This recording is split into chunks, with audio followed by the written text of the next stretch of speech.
الحمد لله رب العالمين والصلاة والسلام على خاتم النبيين وعلى آله وأصحابه أجمعين أما بعد فأعوذ بالله من الشيطان الرجيم بسم الله الرحمن الرحيم أتأمرون الناس بالبر وتنسون أنفسكم وأنتم تتلون الكتاب أفلا تعقلون آمنت بالله صدق الله العظيم وصدق رسوله النبي الكريم ونحن على ذلك لمن الشاهدين والشاكرين والحمد لله رب العالمين. قال الله تبارك وتعالى في شان وعظمة حبيبه الكريم إن الله وملائكته يصلون على النبي يا أيها الذين آمنوا صلوا عليه وسلموا تسليما. اللهم صل وسلم وبارك على سيدنا ومولانا محمد صلى الله عليه وسلم. قرة عيني بك يا رسول الله، طب القلوب ودوائها وعافية الأبدان وشفائها ونور الأبصار وضيائها وآله وصحبه دائما أبدا. مختصراً خطبہ مسنونہ کے بعد معزز و محترم سامعین کرام، السلام علیکم ورحمۃ اللہ وبرکاتہ. عرض و معروض سے قبل اللہ کی بارگاہ میں دعا کر لیں کہ مالک و مولا مجھ حقیر و فقیر کو حق کہنے کی توفیق عطا فرمائے، ہم سبوں کو حق قبول کرنے کی توفیق عطا فرمائے، سب سے پہلے مجھے اور بعد میں آپ کو اس پر عمل کی توفیق عطا فرمائے. حصول برکت کے لیے درود شریف کی فضیلت سنتے ہیں. قال رسول اللہ صلی اللہ تعالی علیہ وآلہ وسلم من صلی علی صلاۃ واحدہ صلی اللہ تعالی علیہ 10 صلوات وحقت عنہ 10 خطیئات ورفعت له 10 درجات. فرمان آخری نبی رسول ہاشمی صلی اللہ علیہ وآلہ وسلم، جس نے مجھ پر ایک بار درود پاک پڑھا اللہ پاک اس پر 10 رحمتیں نازل فرماتا ہے، 10 گناہ مٹا دیے جاتے ہیں اور 10 درجات بلند کر دیے جاتے ہیں. اس لیے درود شریف کا نذرانہ بانداز غلامانہ پوری ایمانداری کے ساتھ پڑھ کر کے سنائیں. اللہم صلی علی سیدنا و مولانا محمد صلی اللہ تعالی علیہ وسلم عدد ما فی علم اللہ صلاة دائمتا بدوام ملک اللہ. محترم سامعین اکرام، اللہ تعالی نے ارشاد فرمایا اتأمرون الناس بالبر وتنسون انفسکم وانتم تتلون الکتاب افلا تعقلون. کیا تم لوگوں کو بھلائی کا حکم دیتے ہو اور اپنے آپ کو بھولتے ہو حالانکہ تم کتاب پڑھتے ہو؟ تو کیا تمہیں عقل نہیں؟ میرے عزیزو، ہم نے پارہ 1 سورۃ البقرہ کی آیت نمبر 44 یعنی 44 سننے کی سعادت حاصل کی. اس آیت مقدسہ کے شان نزول سے متعلق ایک روایت تو یہ ہے کہ ایک بار علماء یہود سے ان کے مسلمان رشتہ داروں نے پوچھا کیا اسلام سچا دین ہے؟ انہوں نے جواب دیا ہاں اسلام سچا دین ہے، تم اس پر قائم رہو. ایک روایت یہ مشہور ہے کہ عرب کے بنی اسرائیل سرور عالم نور مجسم صلی اللہ علیہ وآلہ وسلم کے تشریف لانے سے پہلے اہل عرب کو آپ کے آنے کی خبریں دیا کرتے تھے اور انہیں ہدایت کرتے تھے کہ جب آپ صلی اللہ علیہ وآلہ وسلم تشریف لے آئیں تو آپ کی پیروی کی جائے. پھر جب حضور انور صلی اللہ علیہ وآلہ وسلم تشریف لے آئے تو خود ان علماء نے ہی آپ صلی اللہ علیہ وسلم کا انکار کر دیا. تفسیر روح البیان میں ایک روایت یوں ہے کہ وہ غریب لوگ جن سے علماء بنی اسرائیل کو کچھ دنیاوی لالچ نہیں تھا نہ وہ انہیں کچھ دے سکتے تھے، یہ برے اور لالچی علماء ان غریبوں کو چپکے سے کہہ دیتے کہ اسلام سچا دین ہے، محمد صلی اللہ علیہ وسلم سچے نبی ہیں، تم ان کا کلمہ پڑھ لو. مگر جو امیر لوگ تھے جن سے ان برے علماء کو نذرانے ملا کرتے تھے، وہ جب ان سے اسلام کے متعلق پوچھتے تو یہ ان کے سامنے جھوٹ بول دیتے اور پیارے آقا صلی اللہ علیہ وآلہ وسلم کے سچے نبی ہونے کا انکار کر دیا کرتے تھے. یہ سمجھتے تھے کہ یہ امیر لوگ اگر ہاتھ سے نکل گئے تو ہماری آمدنی بند ہو جائے گی. ان کے اس رویے سے متعلق یہ آیت کریمہ نازل ہوئی. اللہ پاک نے ارشاد فرمایا اتأمرون الناس بالبر وتنسون انفسکم وانتم تتلون الکتاب افلا تعقلون.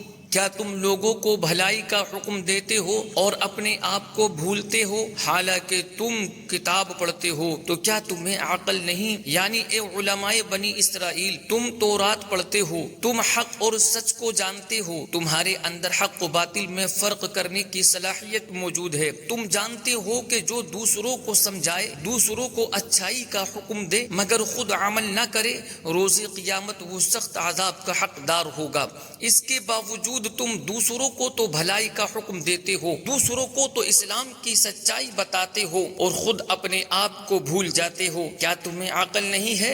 تم اتنی بڑی بے وقوفی کیسے کر سکتے ہو؟ میرے عزیزوں، اس آیت کریمہ سے یہ سبق ملا کہ قول اور فعل کا تضاد، یعنی کہنا کچھ اور کرنا کچھ اور، دوسروں کو تو سمجھانا مگر خود عمل نہ کرنا، یہ بہت بڑے بے وقوفی ہے۔ عقل مند کو چاہیے کہ اللہ تعالی نے جو حق اس پر واضح فرمایا، سب سے پہلے اس پر خود عمل کرے اور ساتھ ہی ساتھ دوسروں کو بھی اس کی ترغیب دلائے۔ حضرت عدی بن حاتم رضی اللہ تعالی عنہ سے روایت ہے، حضور اقدس صلی اللہ علیہ وآلہ وسلم نے فرمایا، قیامت کے دن کچھ لوگوں کو جنت کی طرف لے جانے کا حکم ہوگا، یہاں تک کہ جب وہ جنت کے قریب پہنچ کر اس کی خوشبو سونگیں گے، اس کے محلات اور اس میں جنتیوں کے لیے تیار کی گئی نعمتیں دیکھ لیں گے تو آواز دی جائے گی، انہیں جنت سے لٹا دو کیونکہ ان کا جنت میں کوئی حصہ نہیں۔ یہ اعلان سن کر وہ ایسی حسرت کے ساتھ لوٹیں گے کہ اس جیسی حسرت کے ساتھ اس سے پہلے لوگ نہ لوٹے ہوں گے۔ پھر وہ عرض کریں گے، یا رب العالمین، اگر تو اپنا ثواب اور اپنے اولیاء کے لیے تیار کردہ نعمتیں دکھانے سے پہلے ہی ہمیں جہنم میں داخل کر دیتا تو یہ ہم پر زیادہ آسان ہوتا۔ اللہ پاک ارشاد فرمائے گا، میں نے ارادتاً تمہارے ساتھ ایسا کیا ہے اور اس کی وجہ یہ ہے، جب تم تنہائی میں ہوتے تو بڑے بڑے گناہ کر کے میرے ساتھ اعلان جنگ کرتے اور جب لوگوں سے ملتے تو عاجزی و انکساری کے ساتھ ملتے تھے، تم لوگوں کو اپنی وہ حالت دکھاتے تھے جو تمہارے دلوں میں میرے لیے نہیں ہوتی تھی، تم لوگوں سے ڈرتے اور مجھ سے نہیں ڈرتے تھے، تم لوگوں کی عزت کرتے اور میری عزت نہ کرتے تھے، تم لوگوں کی وجہ سے برا کام کرنا چھوڑ دیتے لیکن میری وجہ سے برائی نہ چھوڑتے تھے۔ آج میں تمہیں اپنے ثواب سے محروم کرنے کے ساتھ ساتھ اپنے عذاب کا مزہ بھی چکھاؤں گا۔ مبارکہ میں ہے، حضرت ابراہیم تیمی رحمت اللہ تعالی علیہ فرماتے ہیں، میں موت کی یاد کے لیے کثرت سے قبرستان میں آتا اور جاتا تھا۔ ایک رات میں قبرستان میں تھا کہ مجھ پر نیند غالب آ گئی اور میں سو گیا تو میں نے خواب میں ایک کھلی ہوئی قبر دیکھی اور ایک کہنے والے کو یہ کہتے ہوئے سنا، یہ زنجیر پکڑو اور اس کے منہ میں ڈال کر اس کی شرمگاہ سے نکالو۔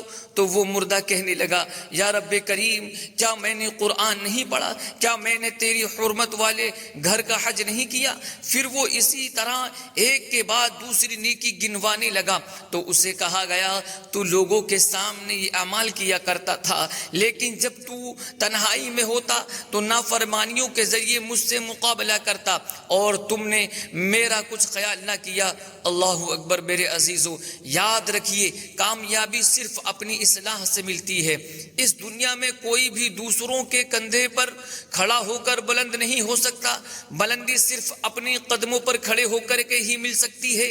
کسی عقل مند نے بڑی خوبصورت بات کہی، اس دنیا میں صرف ایک انسان ہے جو تمہیں کامیاب کر سکتا ہے اور وہ ایک انسان تم خود ہو۔ پارہ 30 سورۃ الشمس آیت نمبر 9 اور 10 میں ارشاد ہوتا ہے، قد افلح من زکاہا وقد خواب من دساہا، بے شک جس نے نفس کو پاک کر لیا وہ کامیاب ہو گیا اور بے شک جس نے نفس کو گناہوں میں چھپا دیا وہ ناکام ہو گیا۔ یاد رکھیے، نجات کا دار و مدار شہرت پر نہیں ہے، نجات کا دار و مدار عزت پر نہیں ہے، نجات کا دار و مدار مالداری، دولت و ثروت پر نہیں، عیش و عشرت پر نہیں، نجات کا دار و مدار اونچے منصب پر نہیں، نجات کے لیے صرف علم حاصل کرنا کافی نہیں، آخرت میں نجات کے لیے اپنی اصلاح کرنی بھی ضروری ہے۔ جو اپنی اصلاح کرنے میں کامیاب رہا، انشاءاللہ تعالی اللہ پاک کی رحمت اور اس کے پیارے حبیب صلی اللہ علیہ وسلم کی شفاعت سے جنت کا حقدار ہوگا۔ مگر جو اس دنیا میں خود کو راہ ہدایت پر نہ لا سکا وہ آخرت میں بھی محروم اور نامراد ہی رہے گا۔ اللہ پاک قرآن مجید میں ارشاد فرماتا ہے من کان فی ہذہ اعمی فہو فی الآخرۃ اعمی، اور جو اس زندگی میں اندھا ہوگا وہ آخرت میں بھی اندھا ہوگا۔ تفسیر نور العرفان میں اس آیت کے تحت لکھا ہے یعنی دنیا میں جس کا دل اندھا رہا، ہدایت قبول نہ کی، وہ آخرت میں نجات اور جنت کی راہ دیکھنے سے اندھا ہوگا۔ غور فرمائیے، اللہ تعالی نے ہمیں نماز پڑھنے کا حکم دیا۔ جو شخص نماز کی تلقین تو کرے مگر خود نماز نہ پڑھے، کیا اس نے حکم الہی پر عمل کیا؟ اللہ تعالی نے روزے رکھنے کا حکم دیا، اللہ تعالی نے جھوٹ، غیبت، چغلی، حسد، تکبر، بدگمانی، وعدہ خلافی، الزام تراشی، گالی گلوز سے بچنے، نگاہیں نیچی رکھنے، والدین کا ادب کرنے، بہن بھائی کے حقوق کا خیال رکھنے، پڑوسیوں کے ساتھ نیک سلوک کرنے، رشتہ داروں کے ساتھ بھلائی کرنے، ظاہری گناہوں سے بچنے، باطنی بیماریوں سے چھٹکارا پانے کا حکم دیا۔ اگر کوئی ان سب کاموں کی دوسروں کو تو تلقین کرے مگر خود ان پر عمل نہ کرے، کیا اس نے اللہ پاک کے حکم پر عمل کیا؟ نہیں، کلا لما یقضی ما امرہ، یقیناً اس نے اب تک پورا نہ کیا جو اللہ نے اسے حکم دیا تھا۔ میرے عزیزو، ہمیں ہر لمحہ اپنی اصلاح کی ضرورت ہے۔ کوئی ڈاکٹر ہو یا انجینئر، وکیل ہو یا جج، بادشاہ ہو یا غلام، امیر ہو یا غریب، سیٹ ہو یا مزدور، عالم ہو یا جاہل، سائنسداں ہو یا دکاندار، کوئی کسی بھی رتبے پر ہو، ہر ایک کو ہر وقت اپنی اصلاح میں مصروف رہنا ضروری ہے۔ اپنی اصلاح سے غافل ہو جانا عذاب الہی کی ایک صورت ہے۔ پارہ 28 سورۃ الحشر آیت نمبر 19 میں اللہ تعالی ارشاد فرماتا ہے وَلَا تَكُونُوا كَالَّذِينَ نَسُوا اللَّهَ فَأَنسَاهُمْ أَنفُسَهُمْ أُولَٰئِكَ هُمُ الْفَاسِقُونَ، اور ان لوگوں کی طرح نہ بنو جنہوں نے اللہ کو بھلا دیا تو اللہ نے انہیں ان کی جانیں بھلا دی، وہی نافرمان ہیں۔ ہم خود سے غافل رہ کر دوسروں پر تنقید کرنے والے ہو گئے، نہ جانے دوسروں کے عیب ٹٹولنا، دوسروں کے گریبان میں جھانکنا، دوسروں کے کردار میں کیڑے نکالنا ہم نے کہاں سے سیکھ لیا ہے؟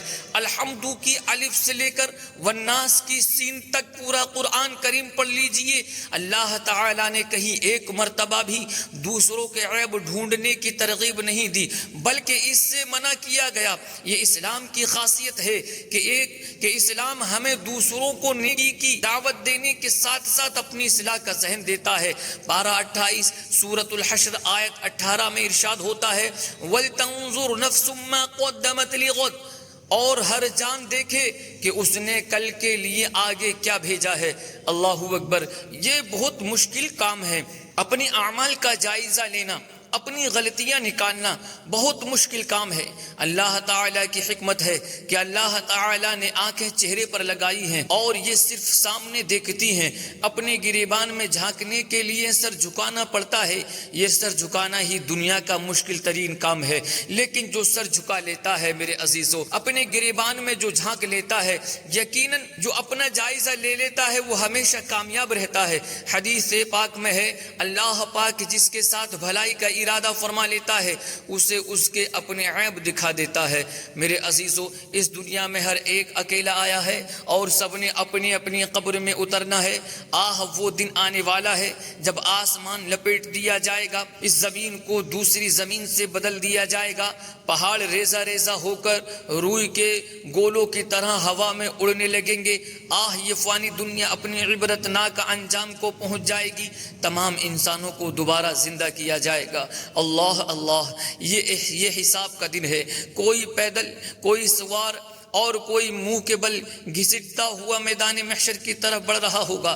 تانبے کی دہکتی زمین، آگ برساتا سورج گرمی سے دماغ کھولتے ہوں گے، کوئی اپنے ہی پسینے میں ڈبکیاں لے رہا ہوگا، زبانیں پیاس سے سوکھ کر کانٹا ہو جائیں گی، دل ابل کر حلق کو آ جائیں گے، ہر ایک اپنی اپنی تکلیف میں مبتلا ہوگا۔ اس دن کی ہولناکیاں الامان والحفیظ، کوئی کسی کا پرسان حال نہ ہوگا، بیٹا باپ سے، باپ بیٹے سے پیچھا چھڑا رہا ہوگا، ماں اکلوتے کو چھوڑے گی، بھائی بھائی سے دور ہو جائے گا۔ مجرم اس دن خواہش کریں گے کہ کاش آج عذاب سے بچنے کے بدلے اپنے بیٹے، اپنی بیوی، اپنے بھائی، اپنا قبیلہ، حتیٰ کہ زمین میں جو کچھ ہے سب دے کر نجات حاصل کر لیں، مگر پکار پڑے گی کلا، ہرگز نہیں، آج عدل اور انصاف کا دن ہے۔ اللہ اکبر۔ اس دن بھاگنے کی کوئی جگہ نہ ہوگی، کوئی بھی اللہ تعالی سے چھپ نہ سکے گا۔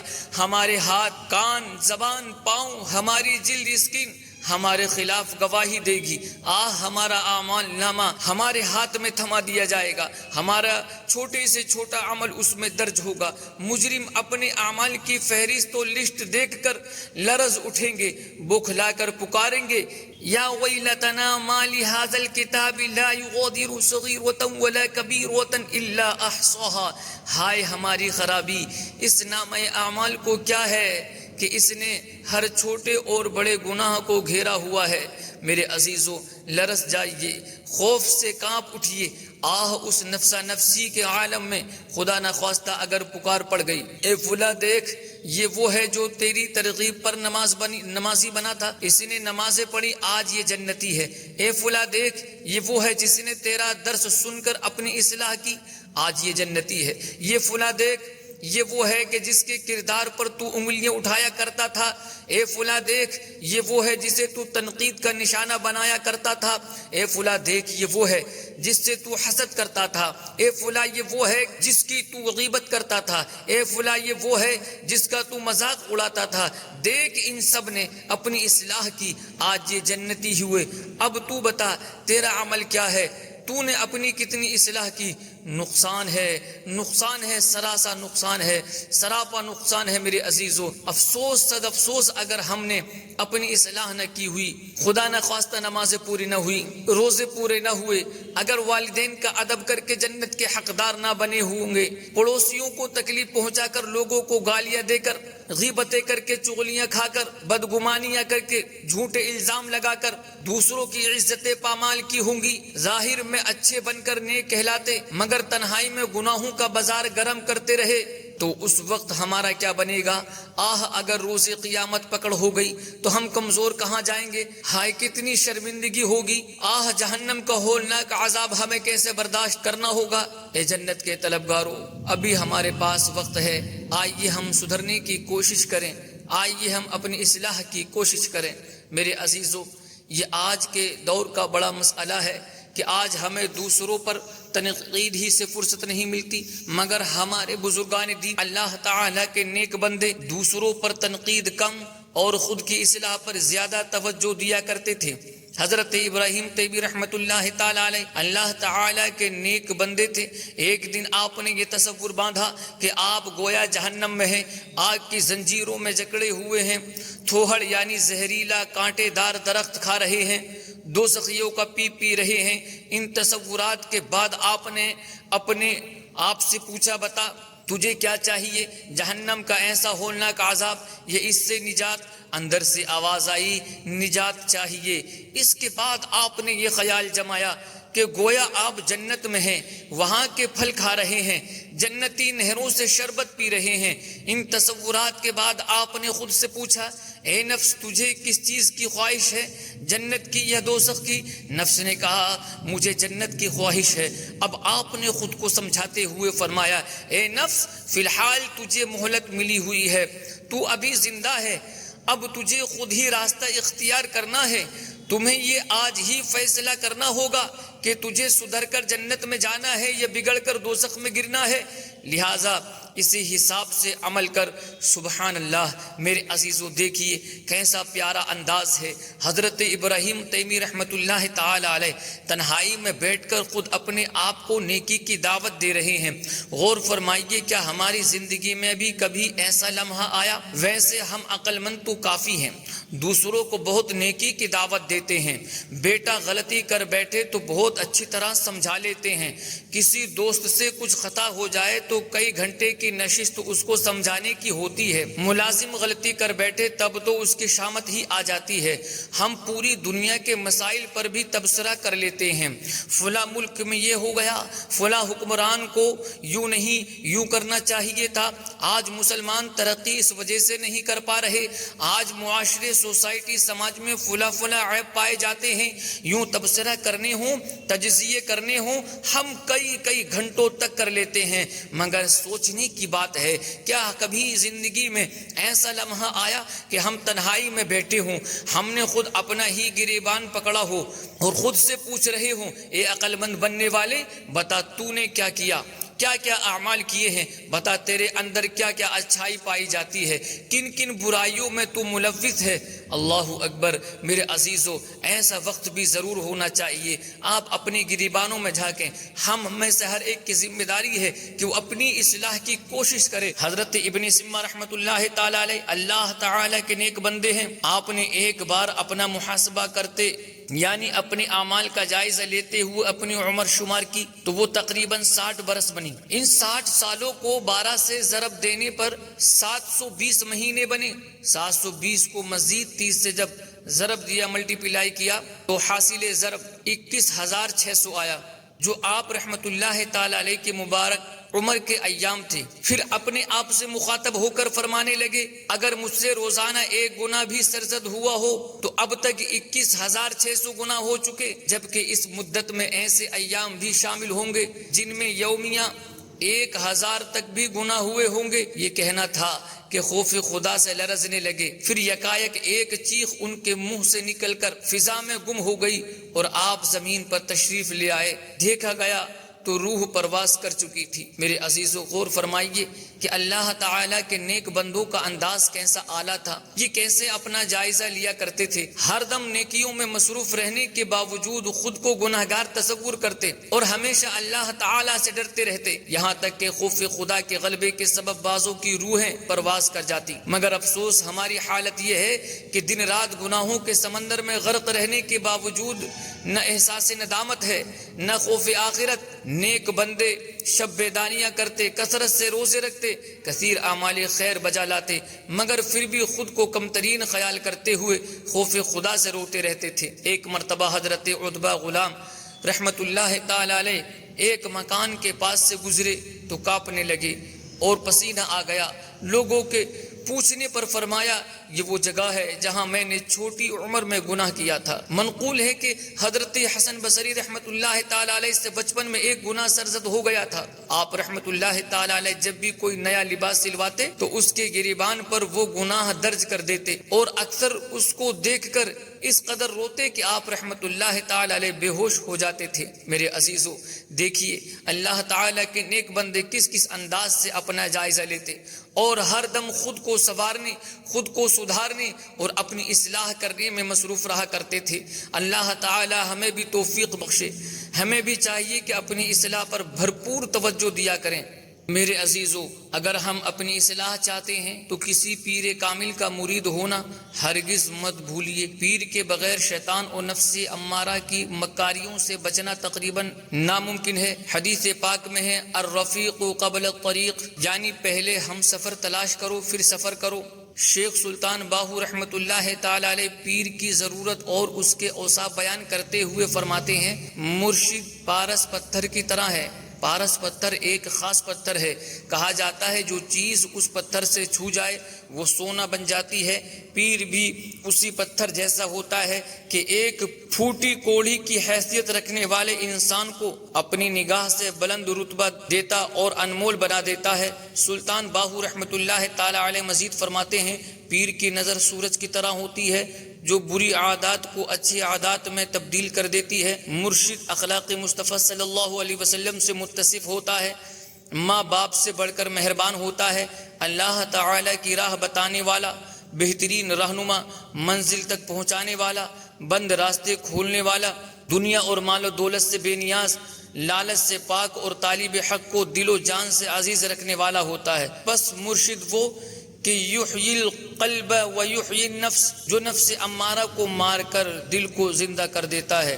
میرے عزیزو، خلاصہ کلام یہ ہے کہ خود کو بھول کر دوسروں کی اصلاح میں مصروف رہنا، دوسروں کو سمجھانا مگر اپنے آپ کی فکر ہی نہ کرنا، انتہائی بے وقوفی اور بے عقلی ہے۔